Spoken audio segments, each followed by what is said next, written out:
to this video. Seems interesting. I think it would be interesting. CEO. What means CEO? Top 20 token called Mantra or Ohm crashed 90%, leading me to search for answers along with many other people like Zach XBT, who actually helped with this investigation.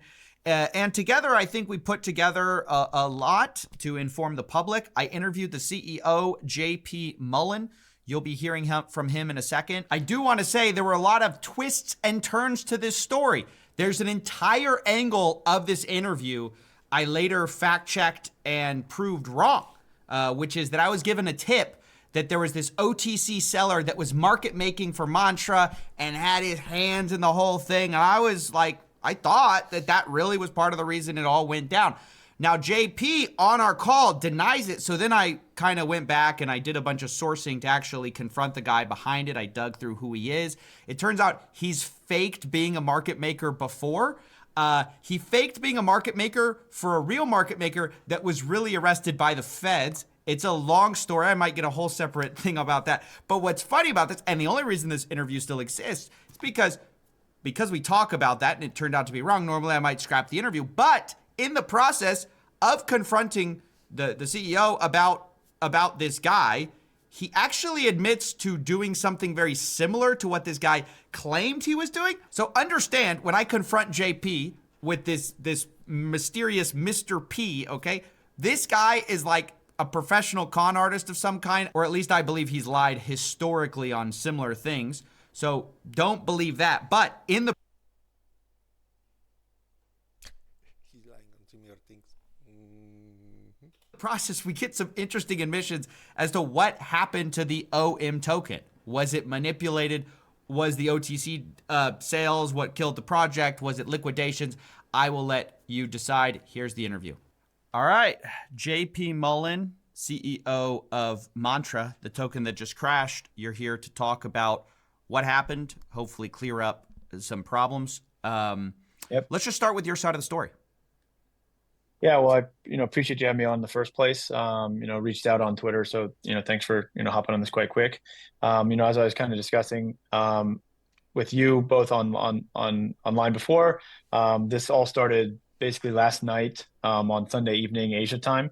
I'm in Seoul, Korea right now. We just hosted a RWA summit today that I showed up at and was meant to be kind of a headline speaker.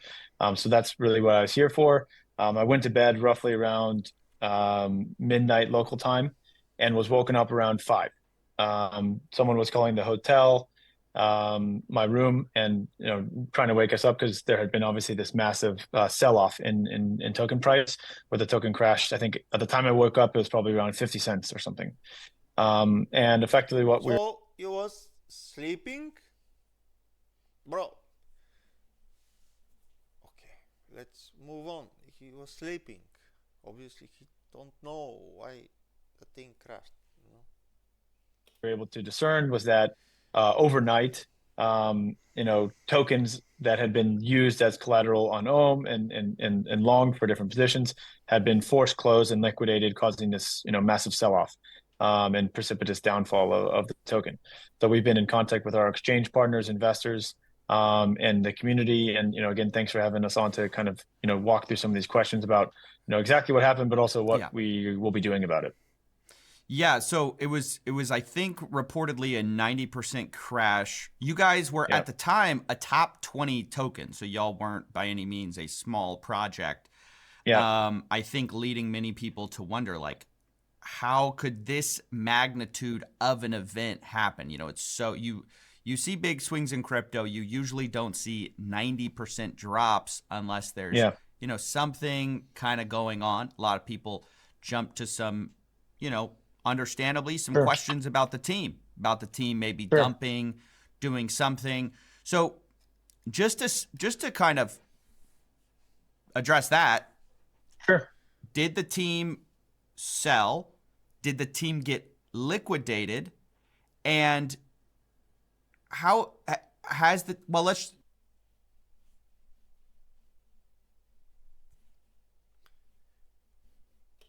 let's just start there. Yeah, did the team sell? Did you guys get liquidated?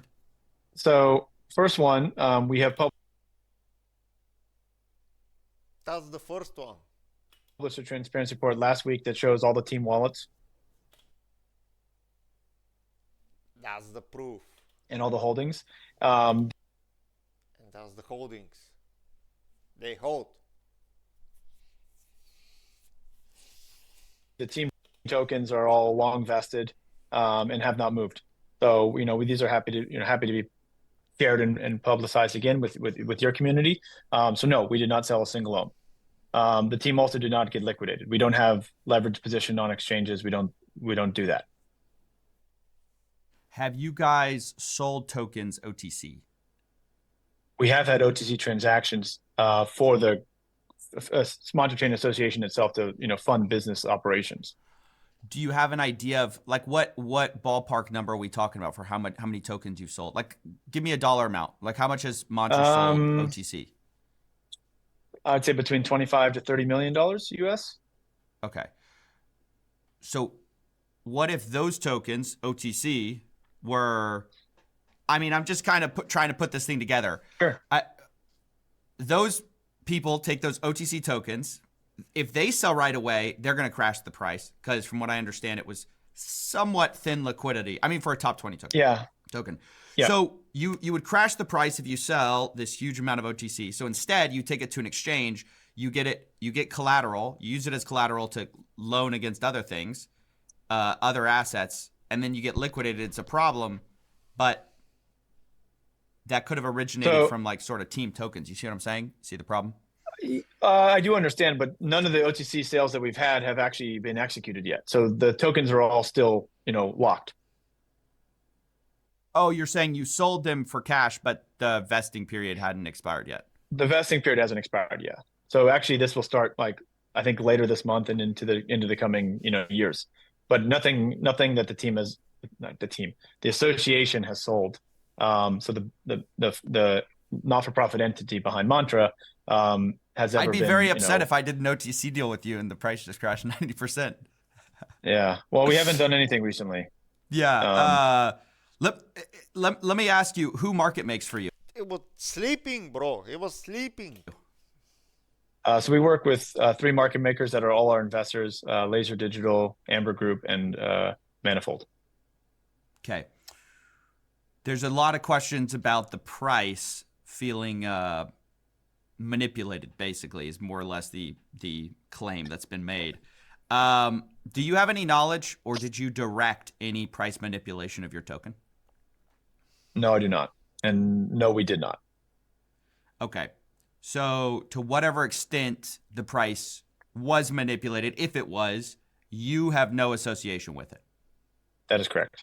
Do you think market makers, though, you'd probably agree, wouldn't do that on their own for no reason? I don't think, well, actually, I know for a fact that those market makers or those investors that I talked about have no implication or involvement in something like this. At least not with us. So we have, yeah. How do you explain sort of the recent, Mantra has sort of notably had a sort of meteoric rise, right? Yep. That combined with the relatively thin liquidity has led a lot of people to say, hey, look, this is a manipulated token. And if it was manipulated, because of what we just talked about, they think the team was in on it. What's your explanation of them? If not that, what explains like sort of the price rise naturally? Sure. I mean, we had, and we've been in the market for almost 5 years now. So our existing ERC token has been on Binance for nearly 4 years. Actually, I think in March of this year was 4 years. Mm-hmm.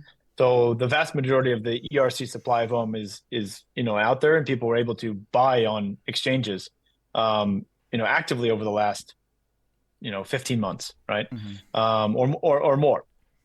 And obviously we work with our key partners like Sharuk and Laser, and they've put out statements with wallets that they have, stating effectively that they haven't sold a single token and have verifiable on-chain proof to verify that. The activities of others who had a liquid ERC tokens or liquid tokens in the market that were being used as collateral, we didn't have any knowledge about. And, we did have communications with some of the exchanges that were asking. I mean, even with, some, Binance, OKX and others, they would send us messages like, do you know what this transfer is? And I would say, I don't have any clue, because they would send transactions and wallets that I honestly just am not aware of, and I don't know where they come from, or it was funded by another exchange and was a fresh wallet. So I was aware that, tokens were starting to be put on exchange, because obviously when tokens get put on exchange, a lot of people call me or message me. So you always see, looks on chain, someone deposits a bunch of tokens on exchange, like, or you know what I'm talking about, right? Yeah. So Yeah. obviously I'm aware of these things as they're going on, but I was not aware that there was any sort of like precipitous potential liquidation going to be occurring. And obviously it happened like very, very quickly and aggressively overnight when I was sleeping. The rumor was it was on OKX, yeah? I mean, that's the Um, rumor. I Can you confirm the rumor? we're currently looking into all basically legal recourse and ramifications of this. So I don't want to say it was on one exchange or not while we're still investigating. Okay, let But me just say for the public record, I think there's basically like the two big exchanges are Binance and OKX, and you said it's not those are the Binance. biggest So exchanges. yeah. We'll let the viewers decide, sort of what to think about that. So one thing that is really concerning to me is a lot of people were talking about leading up to the crash. There was a ton of OTC deals being made. Okay, I'm sure you've heard the same things. So I understand that you're saying, okay, the association sold some OTC. Do you know if the Yeah. market makers sold OTC as well? Not that I'm aware of. I mean, for example, as far as I'm aware, Amber, Laser, and Manifold haven't sold a single token, and they haven't even been delivered any mainnet tokens, which are where they would be getting these OTC deals from anyway. So that would start literally, the earliest one would be this month. Okay, because somebody came to me and they had been offered an OTC deal 48 hours before this Okay. crash, and part of what they said is we got to do this deal in 48 hours.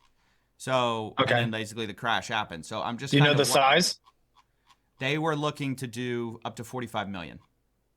45 million. Okay, that's news to me. I didn't see that one. Well, it's not public yet. Okay. Because basically a source gave it to me. I'll be probably publishing it with this video, but I just want to read you some of the messages and just get your take on it. This person says, I've got 45 million total. I don't know how much you're capable of. He's pitching it to somebody to basically sell it. Only Brevin Howard and Laser Labs have 0.5% of the supply. He says, so technically can even move. Okay, let's stop a little bit here. 1% with the right vesting, but I prefer to do 45 million right now between us. 6 to 9 range for a while now. Within the next 45 days, it'll be at the 12 to 18 range. It's very good with a 50% discount. He's trying to sell these at 50% discount. 50% discount, guys. Please, I wanted to. I'm reacting to this video because I wanted to say something. This is evolution. This screen, this discussion, it's there. It's still happening. Scams in crypto, pump and dump in crypto.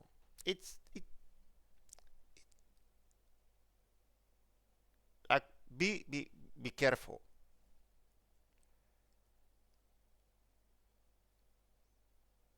It's natural. We cannot stop it. It will be there for years. We cannot do anything about it. It's like this kind of discussion and this kind of chat. This is what the internet technology provides. A cruel world, a cruel data highway where everything can move and everything can reach everybody. Yeah, you can make a door with 10 walks and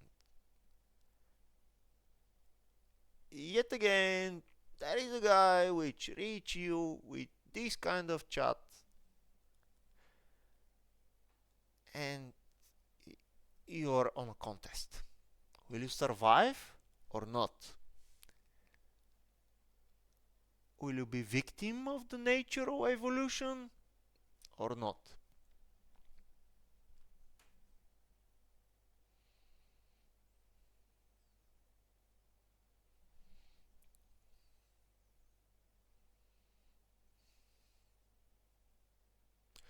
Don't be fooled by somebody who regulate crypto and it will be safe one day. No, it won't be safe one day. There is nobody to regulate internet. There is nobody to regulate crypto. You just plug a cable and that's it. Now you're exposed.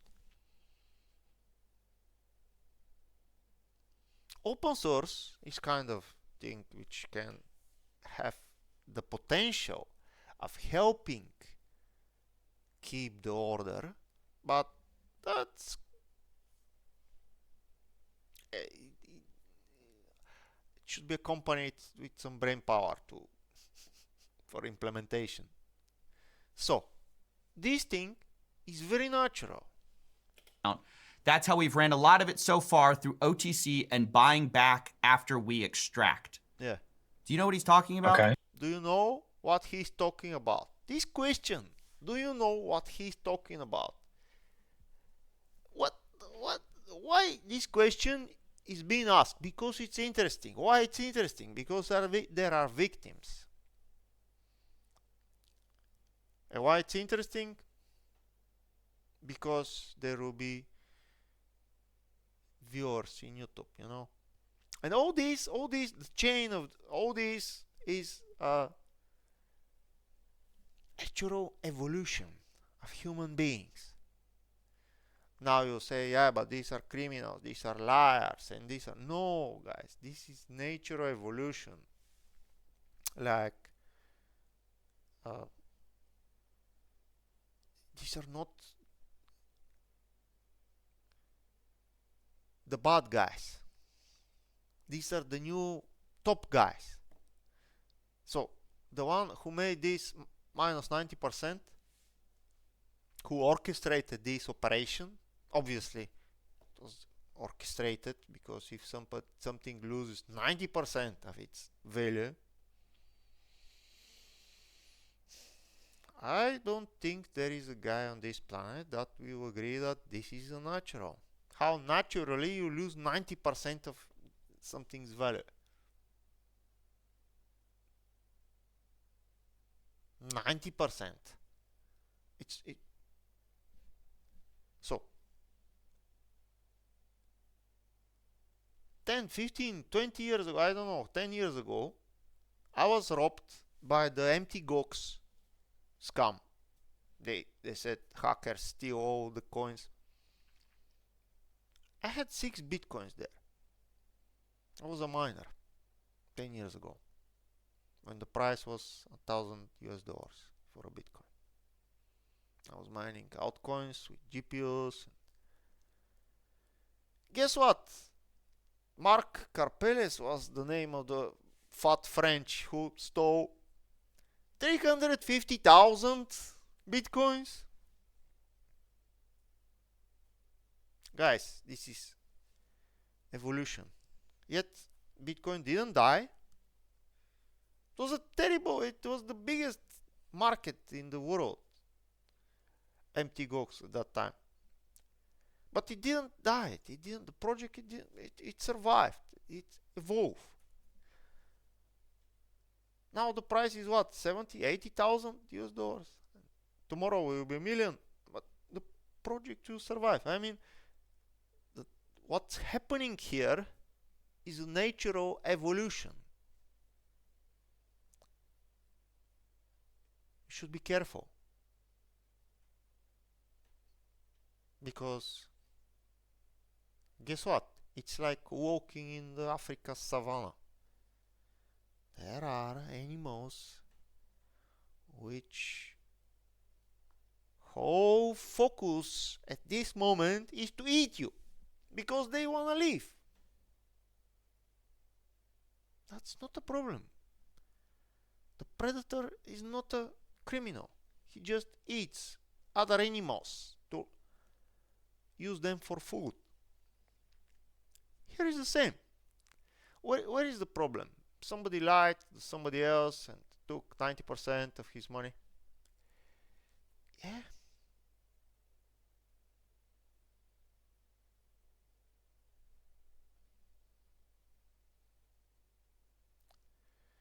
That that that it will happen. It will happen forever. And this unavoidable. It's unavoidable. Like you cannot. These guys show up and wanna defend himself. Guess what? The anonymity, the possibility of anonymous operation of all these crypto assets, and yes, it's quite possible, is leading you to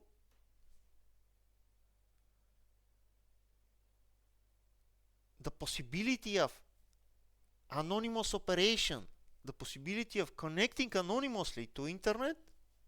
And yes, it's possible. It's like that's the thing which is causing this thing. And what is internet? A progress, obvious progress in every aspect of the world. A freedom. What is crypto? Again, progress, freedom. But yet again, there are such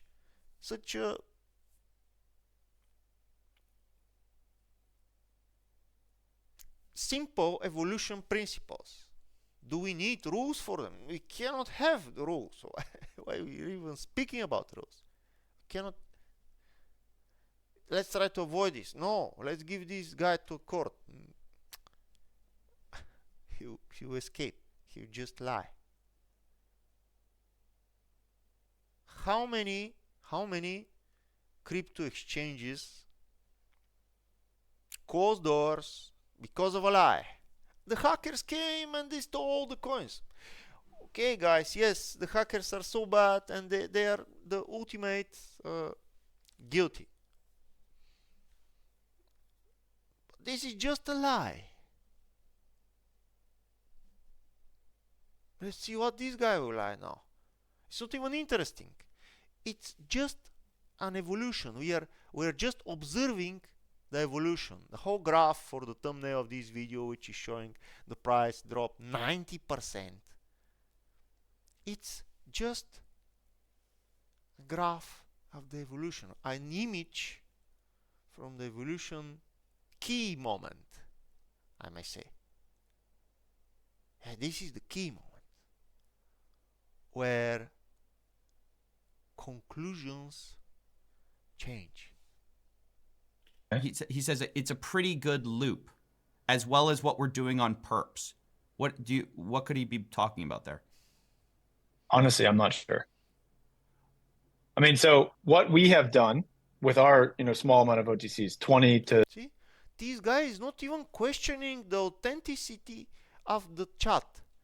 He doesn't even tries to question the fact which is presented that this chat exists. What this means?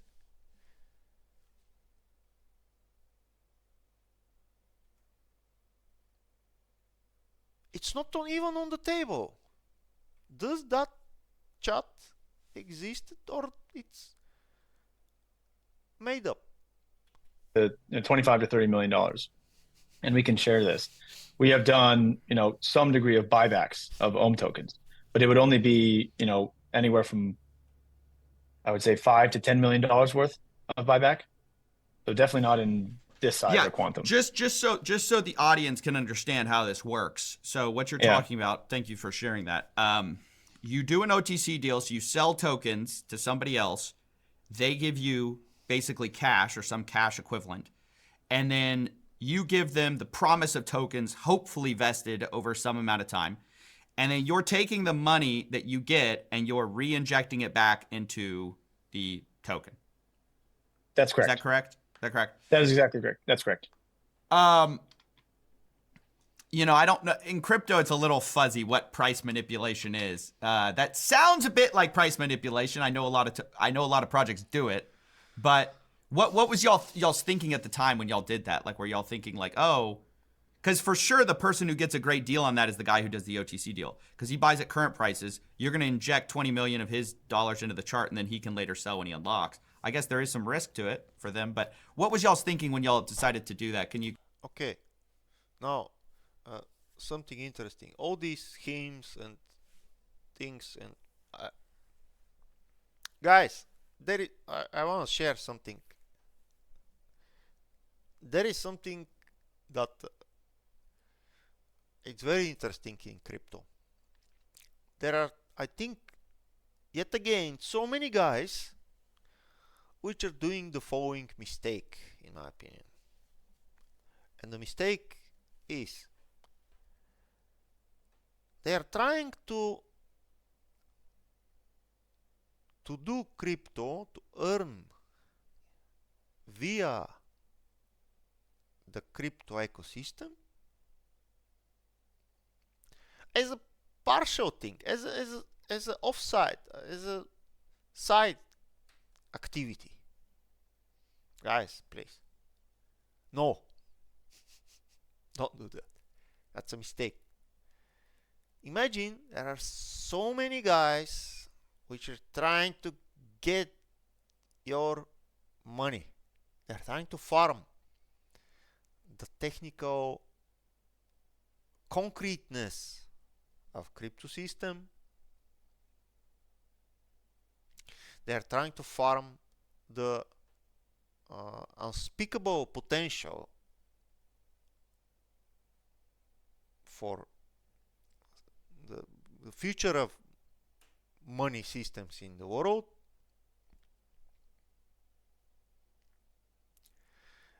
And they are making schemes to trick you, to lie to you. And that's all they do 24/7. They're thinking of these things, they're making them, executing them. And you're thinking like, I'll do part-time, I'll just invest some things, do some swaps, let's make some margins here and there. No, don't do that.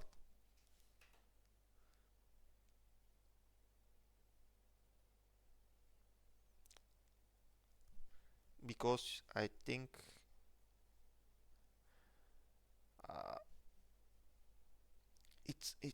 it's way more brainstorming how to take your money than you can brainstorm how to not be a victim.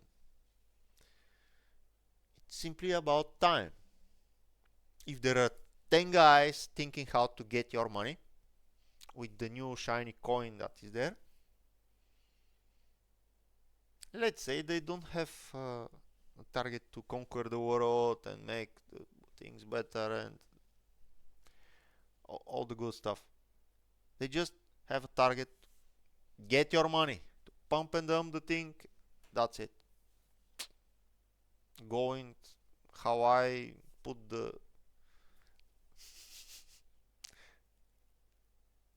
and guess what? 10 guys, 24 hours a day versus you. Okay, not 24 hours. Let's say they sleep, but 12 hours a day. An amount of time, 3 months amount of time, let's say, or 6 months amount of time to define and execute the project.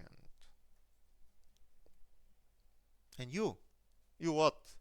An hour a day? 2 hours a day? 3 hours a day? After work, tired, taking decisions for your savings, for your investitions. Okay, good job, good work. But be careful. They're not tired. They woke up. They Just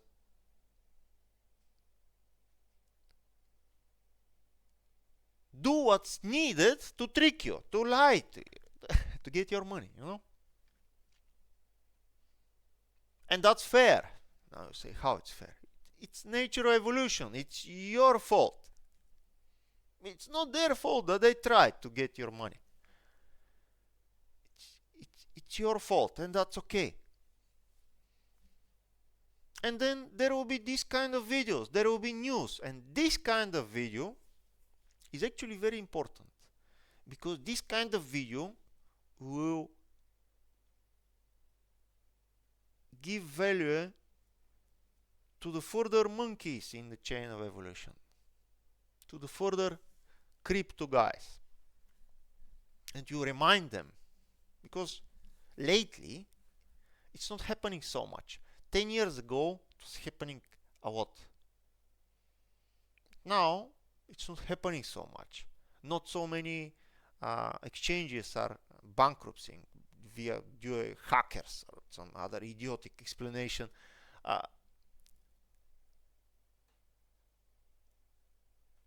But yeah, this is again a good reminder. We just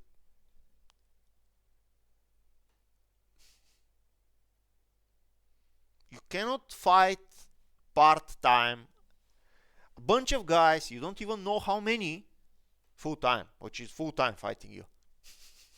I mean, I don't know, did you really get the metaphor? You're one guy 3 hours a day, and there are 10 guys 12 hours a day, 3 months. And okay, You kind of explained like maybe what you're thinking. Yeah, I mean, I guess the thinking there was just to make sure that we continue to have a healthy market, and we're able to support in low liquidity scenarios. Obviously the size that we were able to do was not that significant for the size of our token. Something I want to ask about. So this person says, so it sounds like what the person says is not entirely off.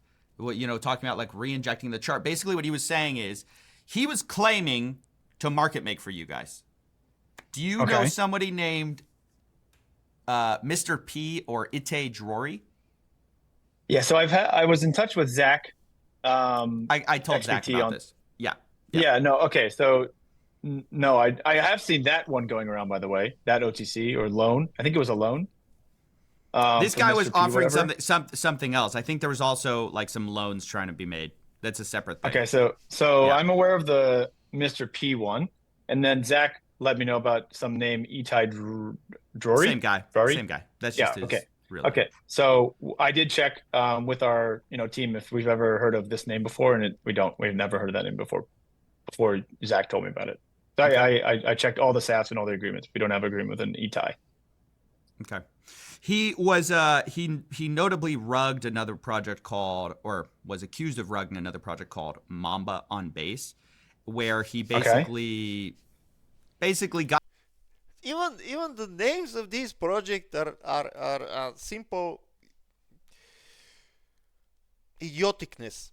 Imagine you're raped by a project with this name. I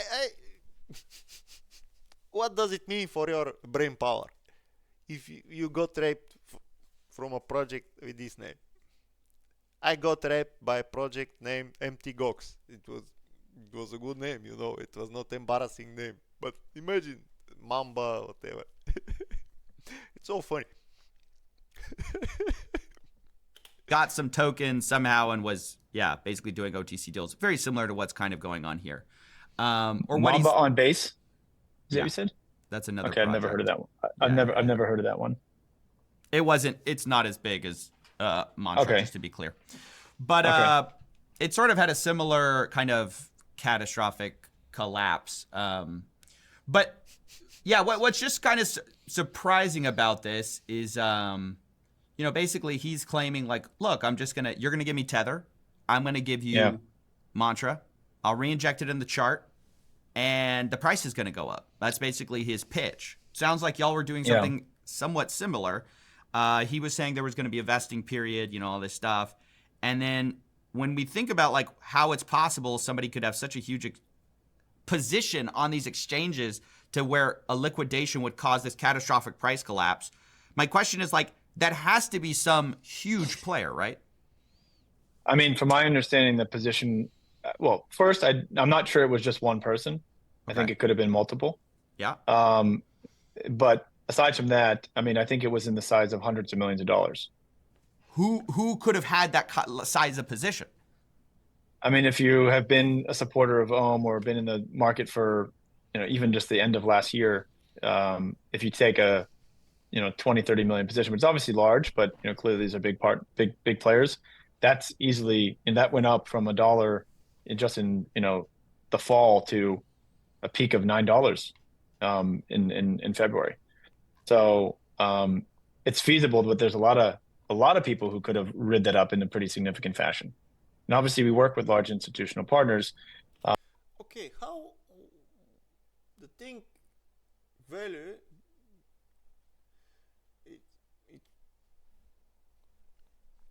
$1 to $9. This is 9 times.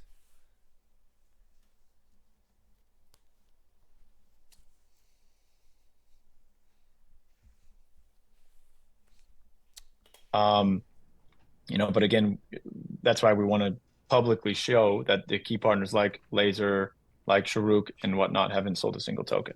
Yeah. Do you know the guy's name that got liquidated, or the person? We're not sure yet. Again, we think it was a group of people, not necessarily one single person, but we're still trying to figure out that, because it was like there's a bunch of wallets that deposited onto exchanges and whatnot. So we're still trying to figure out exactly what happened. We've been in contact with our institutional partners to try to figure out what's exactly going on, but we don't know who was liquidated. So it seems like somebody had a huge position that they very likely couldn't have sold off. I'm looking at like the amount of money it would take to move Ohm like 2% on Binance on CoinMarketCap, and it's like $350,000. So you cannot move, $100 million easily, right? In this token. Sure. So instead they use it as collateral on OKX or Binance. You're not confirming. Yep. And then they get liquidated, price like falls so much. I mean, I guess my question is like, looking back, do you regret sort of pumping the chart to 9 or 6 or whatever the peak was? I mean, I would say we never pumped the chart to anything, right? So you did. You said you did a buyback, right? Like you did the. I mean, we have done we've done small amounts of buybacks in the range of $10-ish million.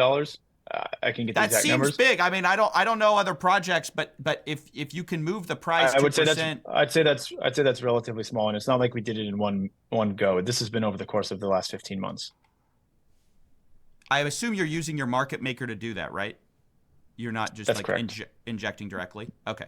Yeah, we wouldn't do it directly, and this wouldn't be. This is not a buyback to pump. This is more of a make sure that it can be supported. Like actively entering the market, not necessarily in from $1 to $9. Okay. One go. What does that mean? Can you explain what that means to the audience? So when you say it's not to pump it, we're doing it to support it, what do you mean? Do you have like a level you're trying to support it at? Do you tell your market makers, I want it at like 5, or I want it at like, where do you want to support it at? What does that mean? We've never put in levels or supports or anything like this. So it's more just a discretionary. This is going to be used to enter the market over the next, you do a TWAP over 30 days or something like this. Okay. If that is the case, though, that would have a positive effect on price, though, right? Like if you're just saying, like, hey, put in $2 million for 30 days, for example. It could potentially, yes. It would, though. Wait. It definitely would. No matter what. Like if you put $1 in, it's going to have a mild, tiny little thing. So if you put $10 million in, it's going to have a positive impact on price. Fair enough. That's right. Okay. I just want to get that no, that's fair enough. I mean, that's fair enough. On how this exactly happened, because I think, look, the goal is to be transparent about how we got here and how sort of maybe what mistakes were made, if any, on y'all's side, or that you think you made, and then trying to handle the situation. So, all right, so absolutely, guys, please. do this guy looks like he lost 90% of the $10 million he's speaking about?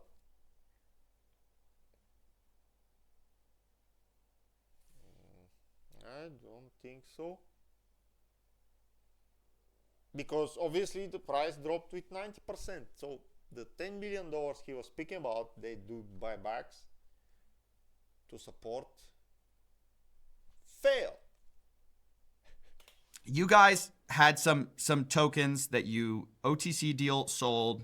You're saying they weren't unlocked, that you think it's some other investor on the market who got liquidated from their collateral position that they were clearly using because they said, look, I mean, I'm guessing they were using because they knew. So it seems like everyone knew that you could not sell that amount on the open market. So instead they use it as loan collateral to get some other token, and somehow they got liquidated. Whether that was their intention or not, we don't actually know. Okay, but where a simple analysis of the prices for that hour when the sale took place, or I don't know how much time it was, a simple analysis could say which coin moves with what percentage, which could be a reason for a liquidation in a collateral position, or what they're speaking about. This is all science fiction, you know. This is alternative to the hackers, you know. Yeah, there is a major sell-off, but guess what? Another coins and other positions cause it. Like, that's the modern hackers now, or what? This is. Have these exchanges been forthcoming with you about what, like, names? You know, it just seems like as a project, if somebody crashes your price 90%, you should know who it is. You know, exchanges have not told us anything. Actually, we've been in contact with exchanges, and in many cases, they want to know what's happening, and what's going on. So we've been trying to, you know, communicate as they probably lost money. Didn't they lose money? Like OKX or one of these exchanges probably lost money if they had to liquidate a position this size and it dropped 90%. Like, they would have lost money on that. I mean, depends if they're taking the other side of the trade. I don't know if they lost money. I think the exchanges are so smart, they never lose money. I disagree. They'll close as fast the position as possible, and that would be a priority. If I'm making an exchange, the priority would be to not lose money, you know.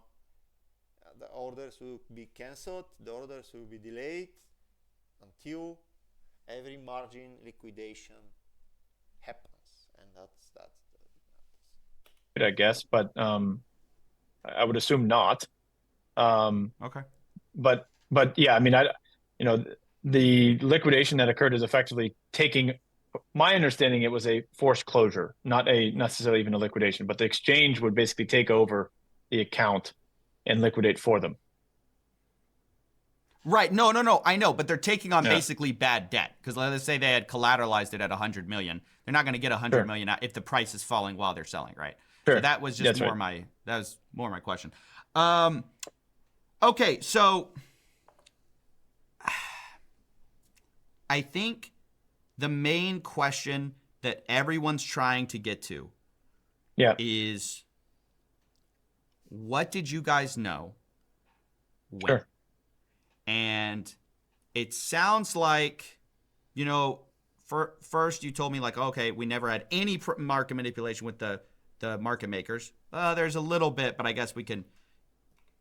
I don't. You're saying you don't see it that way. You don't see it as manipulation. But my question is, did you see this as a risk when you saw the price go so high? You said you didn't manipulate it to get there, but there was very thin liquidity. People had huge positions, as you know. Did you see this as a risk?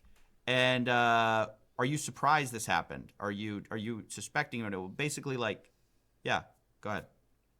I mean, I definitely surprised that this happened, you know, as kind of quickly and aggressively as it did. You know, I never expected to wake up one morning and see the token down 80%. That wasn't an exploit or a hack, and you know, obviously it wasn't. I guess there's always a risk when these things go up the amount that they did, but you know, we do continue to have large institutional support and backing, including major financial institutions, multi-billion-dollar hedge funds, banks, etc. So, yes, was the price appreciation still, to me, even a little bit crazy? Yes, it was, honestly. Um, but I think we were doing everything we could to build as much substance and value behind it to support our price and support what we were building and support our, ambitions and vision for the future. It looks like most of this price appreciation was in the last, I call it 3 or 4 months. Can I ask you, when did you do that TWAP trade, or like your whatever you did, like that you're doing these OTC deals? When would you have injected that money into the chart? Was it around that time? No, it would have been over the last, literally from the inception, from 2024, basically. So over the last 15 months. Yeah, because it looks like most of the price change happened sometime after the election. And then in this year. So we launched our chain. The mainnet launched in the end of October. And then we had an announcement with Vara where we got our licensing in beginning of February. And we had our Dalmok deal, where it was $1 billion, transaction with Dalmok for tokenized real estate in the UAE in the beginning of January. So these also had impacts. Let me just read you a bit more of this Mr. P's messages, because I just want you to know what was being said about your token. I'd appreciate that. This person says, he's going to take USDT, and he says, by injection, I mean buyback. It's going mostly towards market buying. Vesting is just to avoid front running. Math is simple. For me, every 1 million USDT that he OTCs is about plus 30 to 40 million market cap, give or take. I can extract about 20% of that, meaning every 1 million turns into $6 to $8 million. Now, it takes time, not immediately. We're constantly buying and selling. Also, when you have a vesting and we can front run the selling, obviously they make a profit, but it doesn't come off as a surprise. Basically, the OTC deals obviously do very well for the OTC buyers. Sure. Now, that doesn't sound too far off from what you're telling me. I mean, maybe it's a more cynical, brash way to put it, but that sounds similar to what you're telling me. I mean, make this make sense. You're saying you've never heard of the guy. Maybe he works with one of your market makers. We don't know. But this guy, right before this huge dump, is sort of laying out a plan here, which doesn't seem too dissimilar from what may have been happening, maybe put in a more cynical light. I mean, would you agree with that? Not entirely, to be honest. I mean, there was no extraction or, anything that was bought back was never recycled and sold again. It was held in token. I think he's talking about it from a market maker side, he's just saying like, I'm buying, I'm selling, I'm buying, I'm selling. I mean, like extracting in terms of maybe like a. I know, but what I'm saying is, whenever we would do something like this, there was no selling. You're just buying. That's correct. Okay. And you're saying the total amount you probably did was between 10 or 20. I mean, do you remember which one it was? I think around closer to 10. Closer to 10 million. Yeah. Okay. Interesting. I'm trying to. So this guy is a victim. His 10 millions are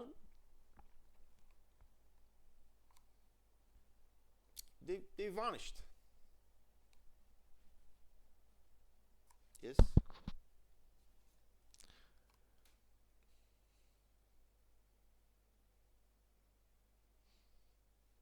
So he's the victim of the evolution I was speaking about. Yes. With his own project.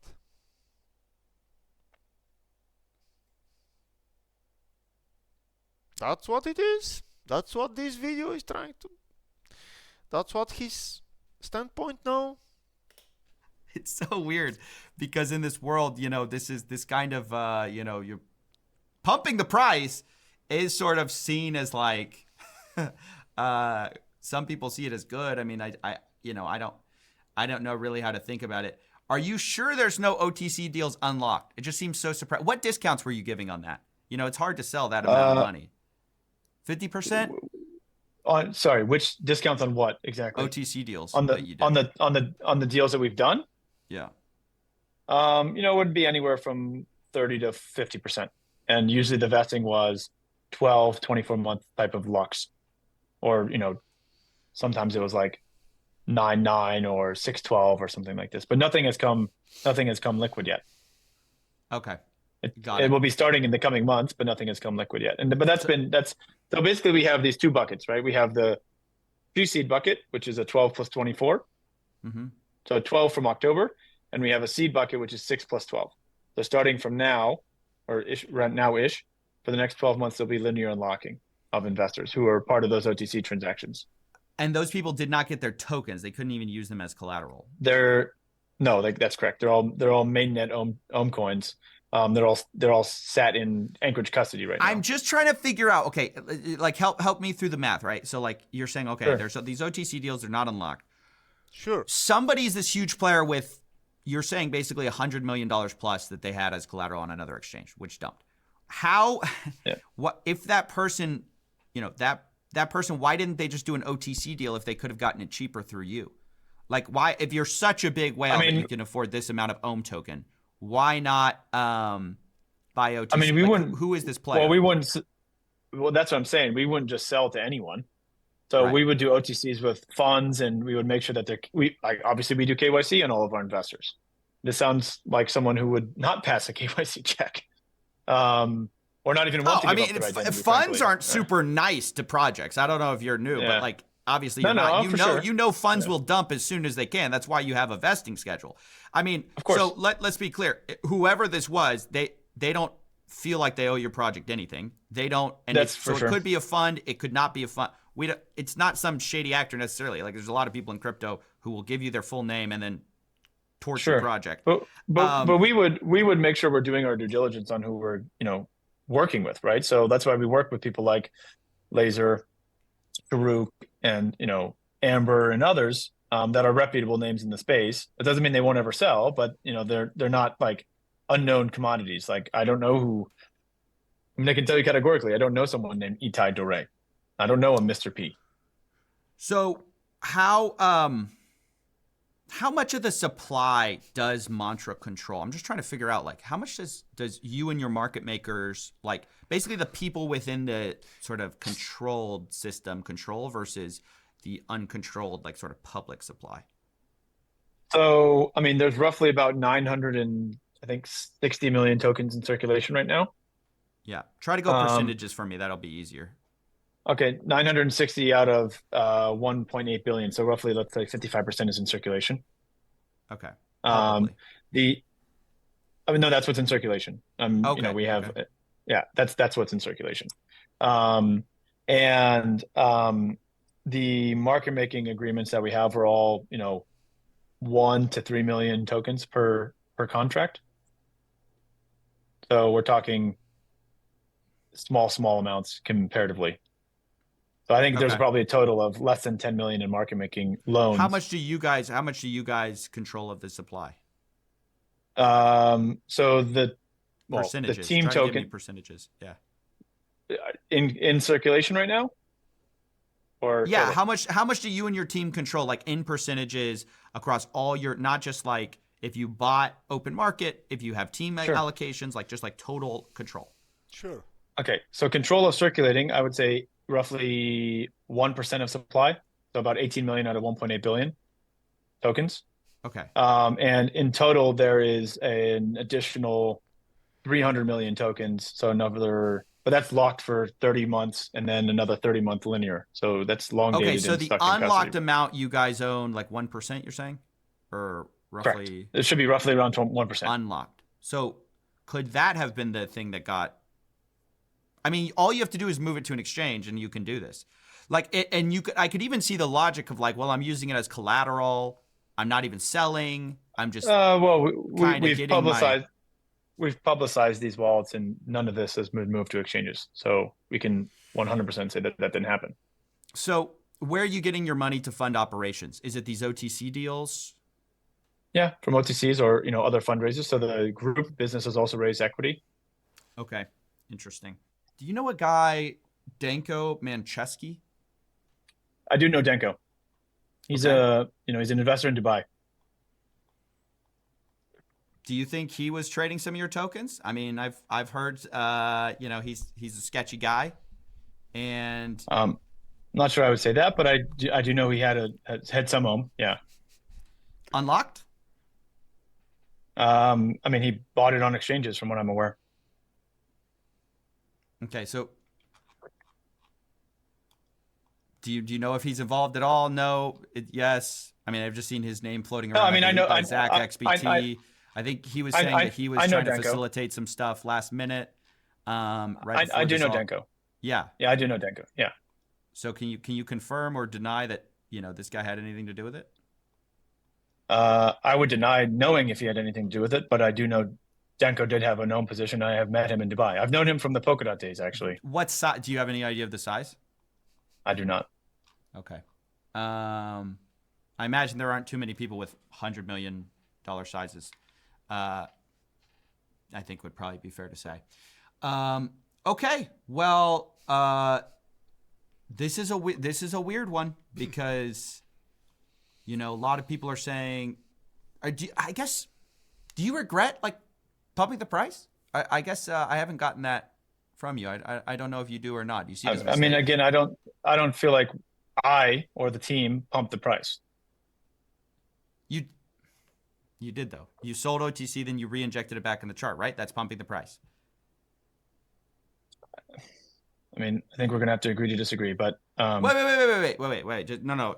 This is not a matter of agreeing to disagree. This is just a statement of definitions. Okay, pumping is Okay. when the price meaningfully appreciates, right? sure. Usually, it involves somebody who's inside the token or wants the token to go up. They put Sure. in some amount of money to make the price go up.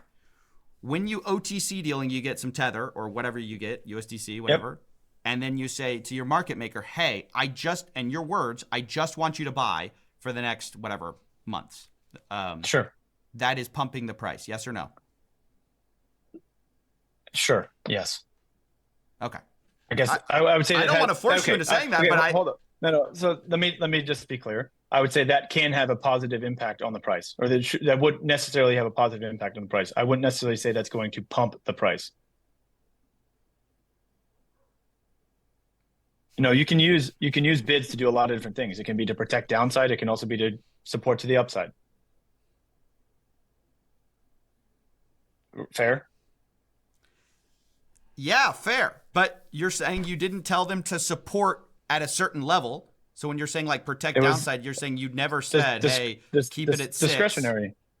The markets go up and down. If you do it over a certain period of time, that can impact in both directions, right? If you only buy up, it's going to impact in one direction.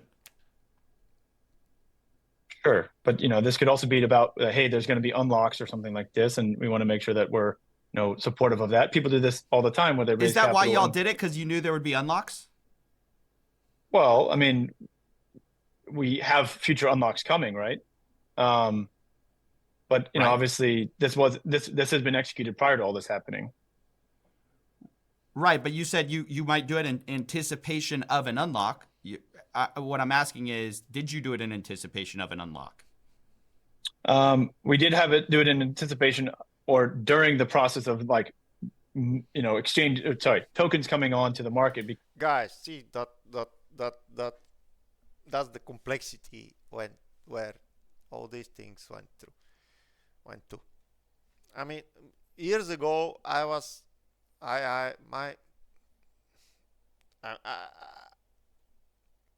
had a rack of video cards on the terrace, and these video cards were mining Dogecoin. Pretty beautiful cryptocurrency with the dog and the memes and that was like 10 years, 12, 15, I don't know how many years ago, when the Bitcoin price, when Mt. Gox bankrupt and whatever. And the third card, I mean, no, the third machine, some of the cards from the third machine of the 5 levels rack I had for mining just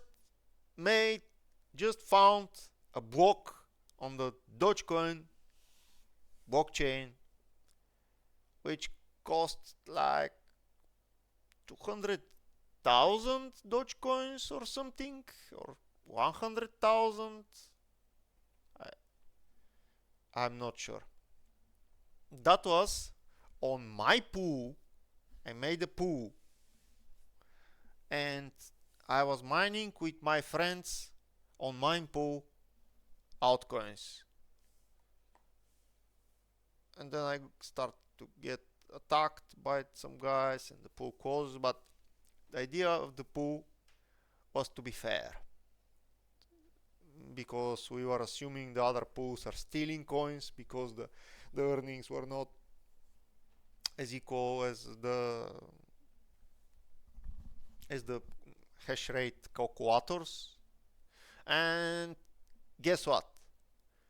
I found a block and the reward for the block, and I was so happy.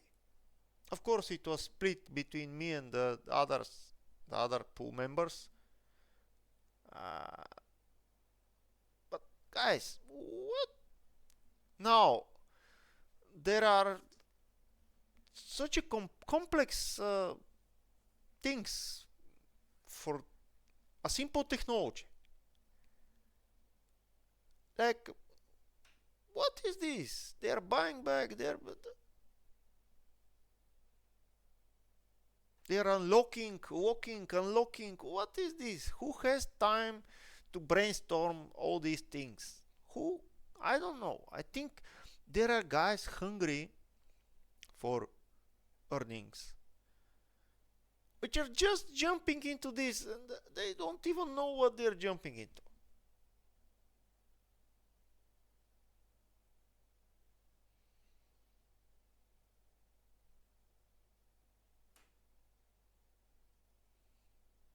What are these guys speaking?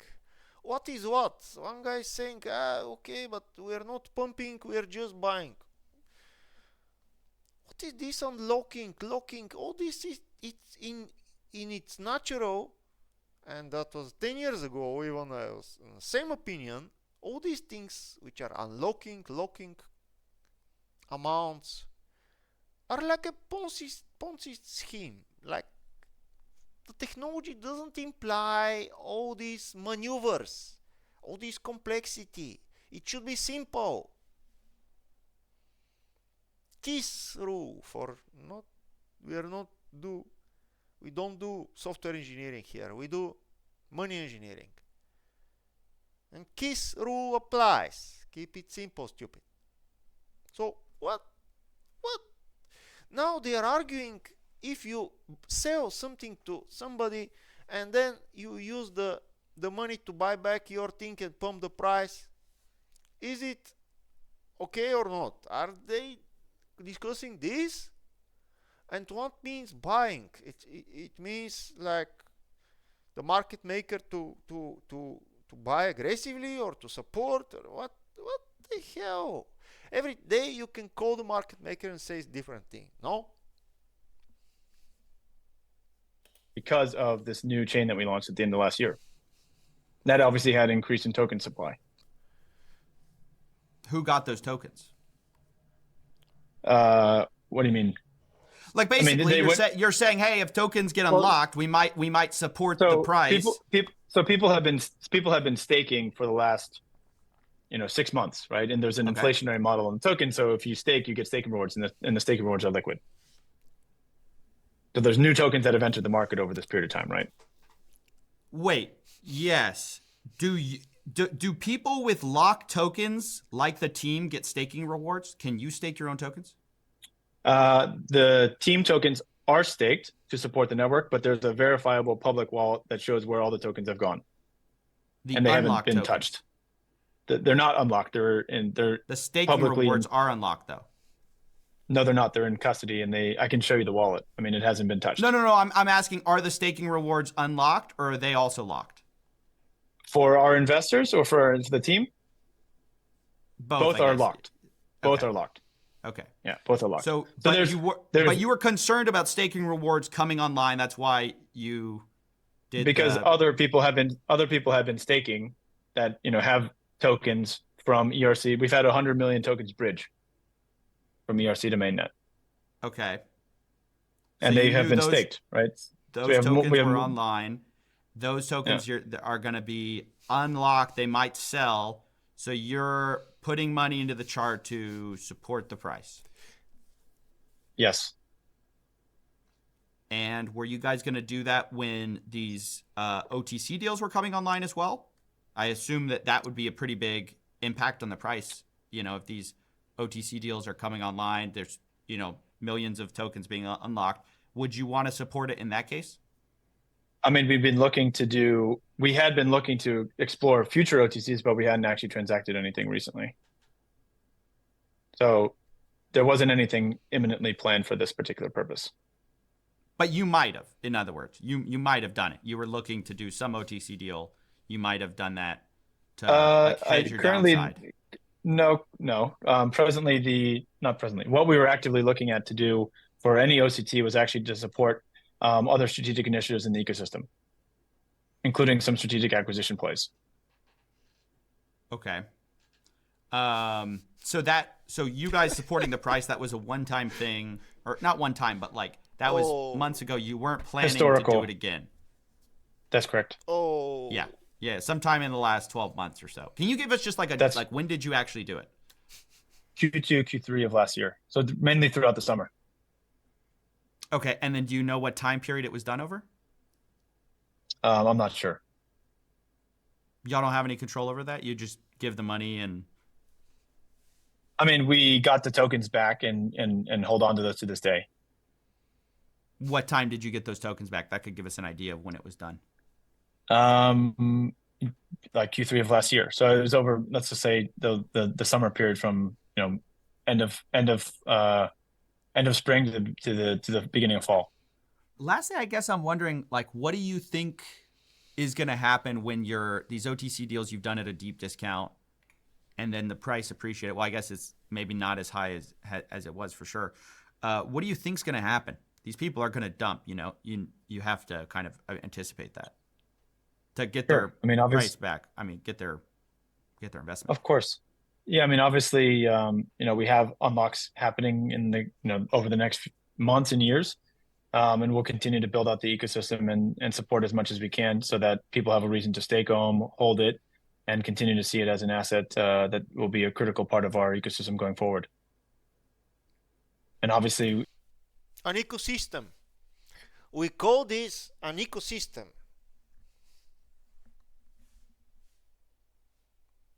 Is it? Does it sound like an ecosystem? Are we a little bit overestimating the value? And are we a little bit aware of the definition of an ecosystem? What ecosystem is this thing which loses 90% of its value? Can an ecosystem lose 90% of its value? Nature is an ecosystem, What? 90% of its value. What ecosystem is this, bro? This is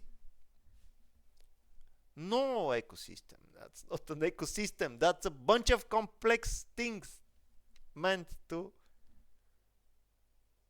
exploit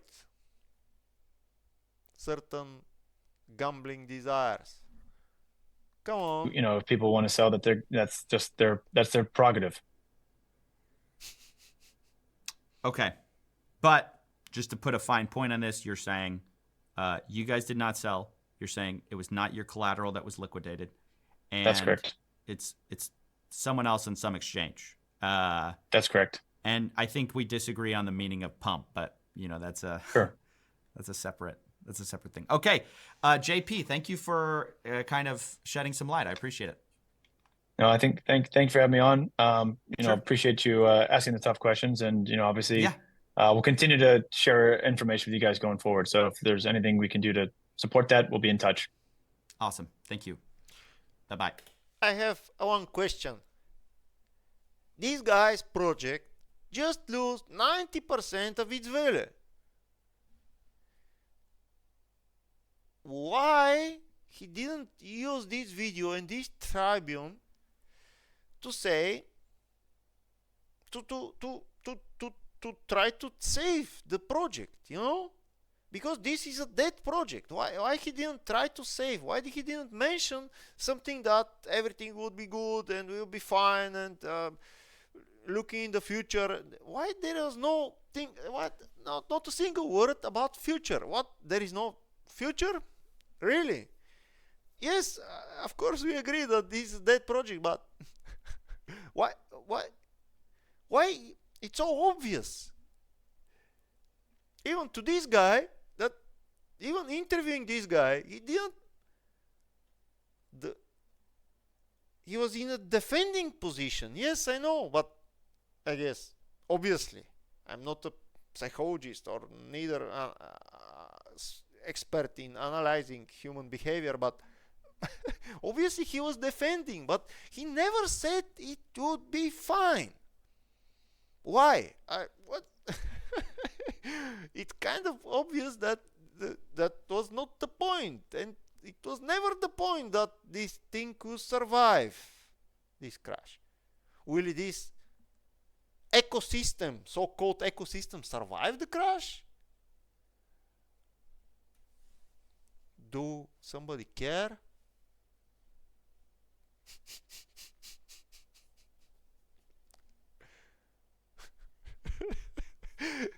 It's awful. Let's hear the last words from the video maker. It's a good video, but guys, it should be happy end. Where is the? It will be fine. Where is the? We'll buy back the value and rise it again 9 times from $1 to $9. Okay, that's our interview. I also want to just update that as I was working with Zach XBT on this story, we approached or got in touch with Mr. P. When confronted about the fact that he was not a market maker like he was claiming and he was doing these OTC deals, I was like, are you trying to scam people? What were you doing? This person says, you know, oh no, I am a market maker. I will run it, but he denied being an Ohm market maker. He then showed me this screenshot of I guess a lot of money in his wallet. I think that's what it's supposed to be, like 386 million or something. I don't think that's real. He says, you're trying to tarnish my name. JP denies you ever market making, but is he lying? He says, well, I can buy your whole dynasty. I never market maked Ohm, but I market maked a bunch of the top 50 tokens and top 100. And then a lot of delusional ranting started, which made me kind of throw out that as a leading theory. I'm guessing that he's just LARPing. And instead, he hit upon a very real thing, though, that was happening, which is that they were using OTC deals to support the price, which to me feels like kind of maybe how we got here with some of this price manipulation. Although, again, JP denies being the main cause of the big price thing. We still don't know what that is, and I look forward to maybe OKX or someone else shedding some light. But I wanted to do my part and share this interview, share a very odd run-in with a very strange person. I mean, this person says it's sensitive info. I said, name one person you've market made for. Why would I? It's sensitive info. You definitely don't want trouble with me. You're tarnishing my name for no reason. And I said, you're the one claiming to do it. So, weird story. I might get into that another time. But yeah, I just wanted to close the loop. Weird story. My name info. You definitely. Bro, what is this? Are we real in this world?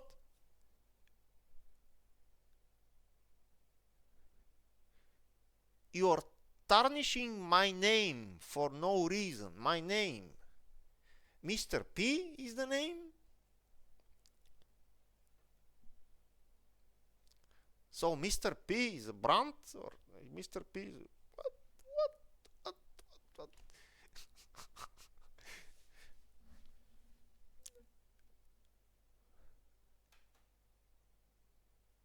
What a modern world we are living in. Internet. a technology for the future. Mr. P is a name. It's a brand for market making crypto coins.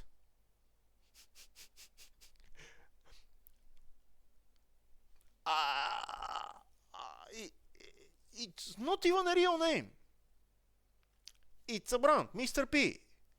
Did Mr. P connect you, little project owner? No, not yet. Okay, do you want me to tell him to connect you, Mr. P? Really, Mr. P? Of course, I'm waiting. What? Definitely don't want trouble with me. You're tarnishing my name for no reason. And I said, you're the one claiming to do it. Weird story. I might get into that another time. But yeah, I just wanted to close the loop on that. Get that denial in there. And yeah, that's basically it. Okay, that's basically it. This was a... Guys, be careful. Goodbye. See you in the next one. But really, be careful. This is the evolution. This is the jungle we are in.